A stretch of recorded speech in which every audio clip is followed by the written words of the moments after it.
You're listening to the Monday Night Community Show with Daniel on BRFM. This is the Daniel Monday Night Community Show on demand through YouTube. Thank you very much for choosing to listen to us through this method. If you'd like to keep up to date with when I add new interviews, then subscribe to this channel.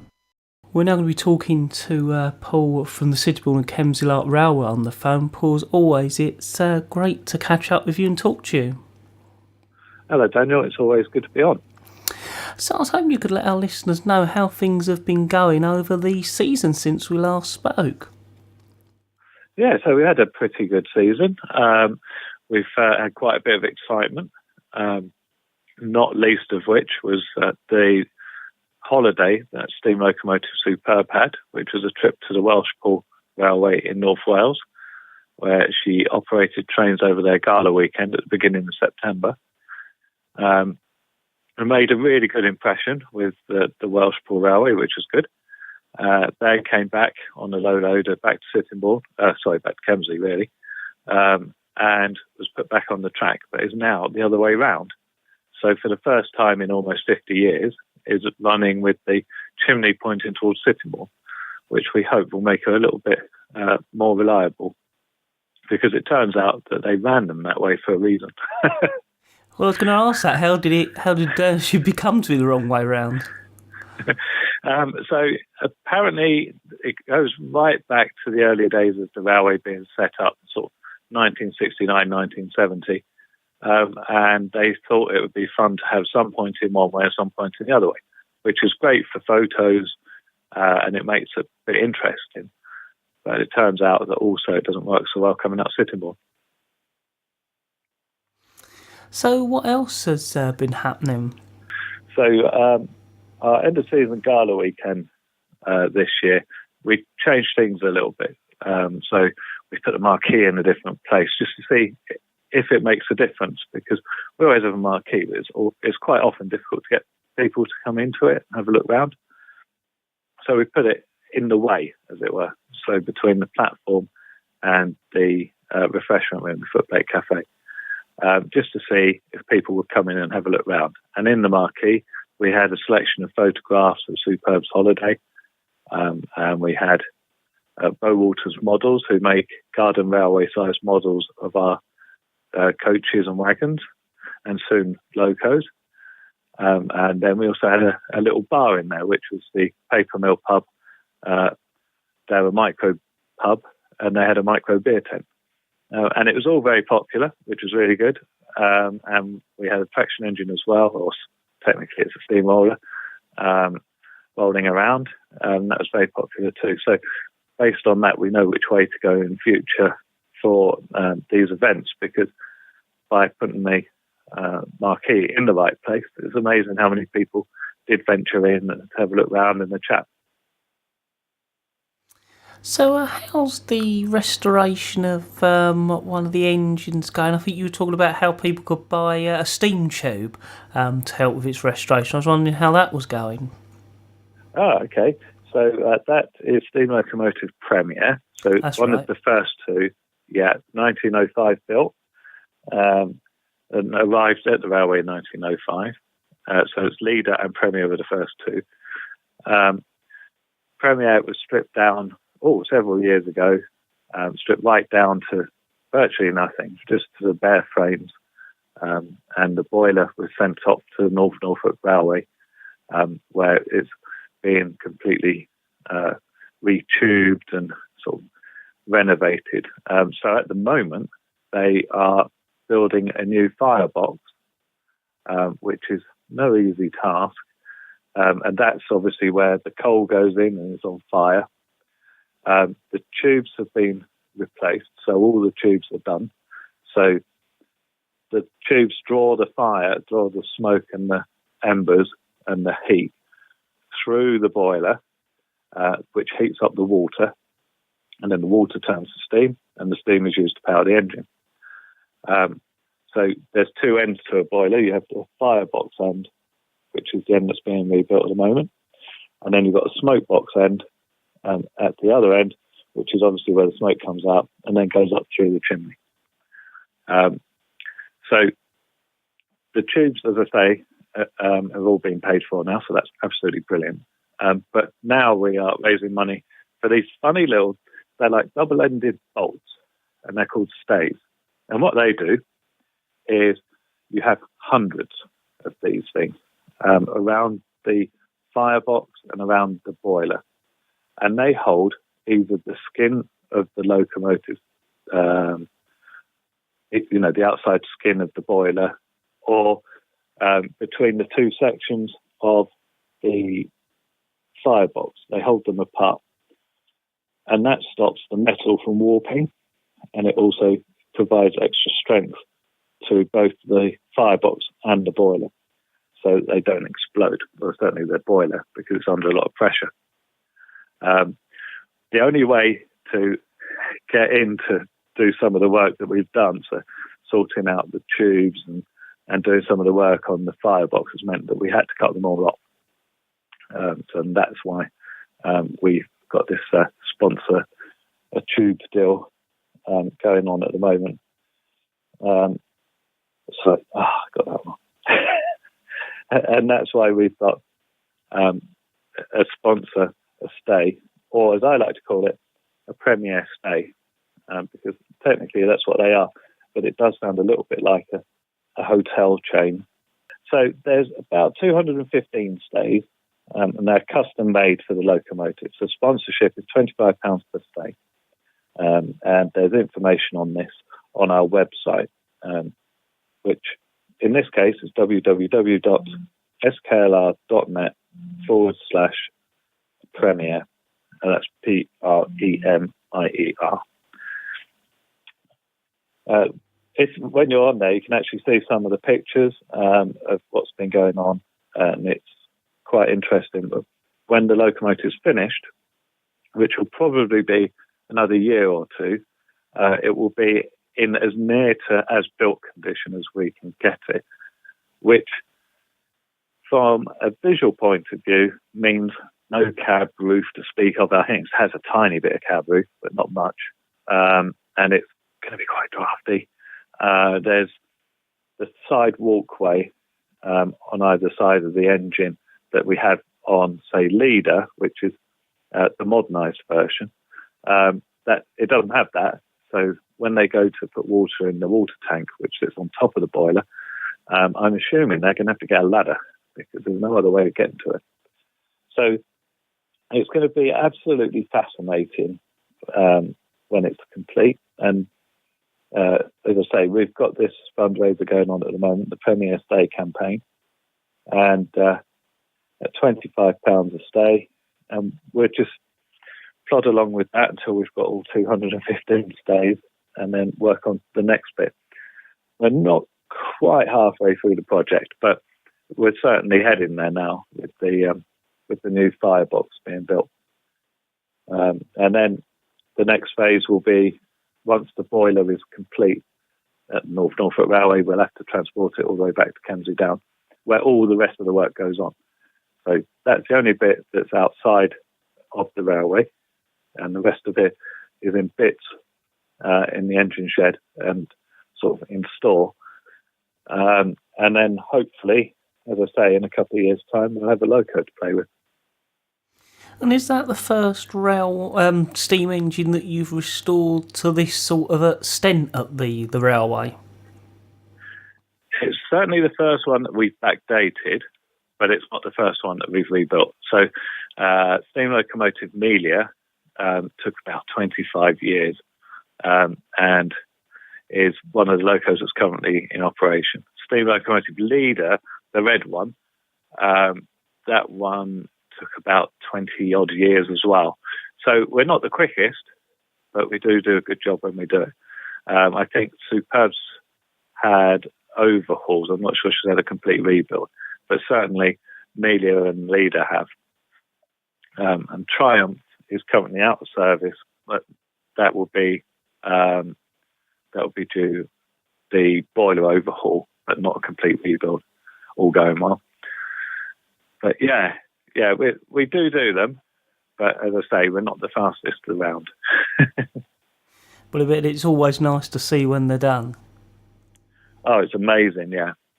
So I think I told you before about Alpha, which is it's a sister of Triumph and Superb. And Alpha hasn't operated in preservation, so it hasn't operated since 1969. And the loco, because all three are identical, they kind of swap bits. So we have one running, but it might be a bit of this one and a bit of that one.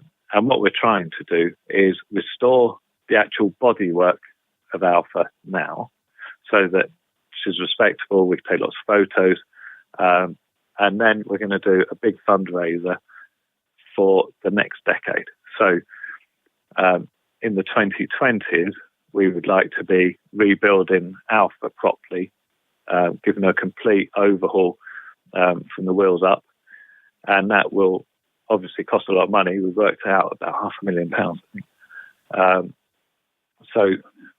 And because we do a lot of the work ourselves, that keeps the cost down. But there are still things that we have to send out for or replicate because it's got beyond the point of reuse. And when we get Alpha in the works, sort of going through and being rebuilt, that's today's young members that will be doing that. So they're learning now on Premier and keeping Leader, Superb, and Amelia running. And then in the future, they will be doing the work on Alpha and bringing Alpha back into service. So this is all really good experience for them now, just working on the different projects that we've got going. And then eventually they'll be the ones that are striding ahead with the restoration of Alpha. And not a day too soon, frankly. It's a shame it's taken this long, but it's a big job. And as I say, it's cost a lot of money. So, of course, the Santa specials are rapidly approaching. I was hoping you could tell our listeners all about them and, of course, the dates as well. Sure. So, as you say, Santa specials next month, not long now. It's surprising how fast that's come out. With our Santa specials, the train leaves Sittingbourne Viaduct at 11 o'clock, 12 o'clock, 2 o'clock or 3 o'clock. It does the 15-minute journey to Kemsley Down, where Santa meets the train, if he's not already on it. And then he walks everybody over to the Footplate Cafe. When you get to the Footplate Cafe, the adults and anybody that doesn't really want a present, so the older kids maybe, will get seasonal refreshments. And then the children that would like to see Santa and get a present will go through into Santa's grotto and meet the man himself, have a chat with him, and then they'll be able to choose a gift. So what we've done, and it seems to work really well, is we have a selection of high-quality gifts that you can choose from, rather than say, you're a boy of this age and this is the gift you get, or you're a girl of that age and that's the gift you get. So you can actually choose the gift. The child can choose from quite a big selection of gifts. And we think that that's probably the best way to do it. And also it saves us a lot of wrapping. So that's got to be good. But so the whole thing costs £13 for everybody over 3, and under 3s are £10. They get a present from Santa. They don't pay for the travel on the train. So as I say, the children up to the age of 15 can have a present from Santa, and then adults get a refreshments, and the older children get refreshments in the Footplate Cafe. Then there's a little bit of time to have a look round. The museum will be open. We'll probably have people around that can show you around the engine shed or tell you what's going on the railway. And then the train returns. It's about a 2-hour round trip. So it's not the usual hour. It's about a 2-hour round trip. And that's just so that everybody has plenty of time to see Santa, have a chat with him. When he's finished with the children and the presents, he will come out and talk to people as well. So he's not locked away in there in the dark. He does come out. The first weekend, which is the 2nd and 3rd of December, we actually have a discount of 50 pence off each ticket. No, that's wrong. £1.50 off each ticket. So adults and children over 3 are £11.50, and infants under 3 are £8.50. And then on the other weekends, which is the 9th and 10th, 16th and 17th, and Saturday the 23rd of December, all fares are £13 for over 3s and £10 for under 3s. The 2 o'clock train on Saturday the 16th of December is full already. I understand some of the other trains are getting close to full. I'm waiting for a bit of confirmation on that. I've done a Facebook advert, which I'm hoping a lot of people have seen. I know 23,000 people have seen it, which is amazing. And I'm really pleased with that. Just need a few of those people to buy some tickets and fill these trains up. And that would be really good. The quieter trains, if you're interested in booking, are the 3 o'clock trains and the 11 a.m. train. The lunchtime ones get quite popular, but for some reason, not so much the 11 a.m.s and the 3 p.m.s. But as I say, only the one train at the moment is full, and that's the Saturday, the 16th of December at 2 o'clock. But the 11, the 12, and the 3 are still available. And if our listeners would like to find out more, I was going to say, I'm sure they can get it through the web, and is there a line they can call as well? Yeah, so we've got all the information you need to know on the website, which is www.sklr.net. And then on the front page, you'll see in orange writing on the Centre Specials. You can click on that, and then it'll take you through to the right page.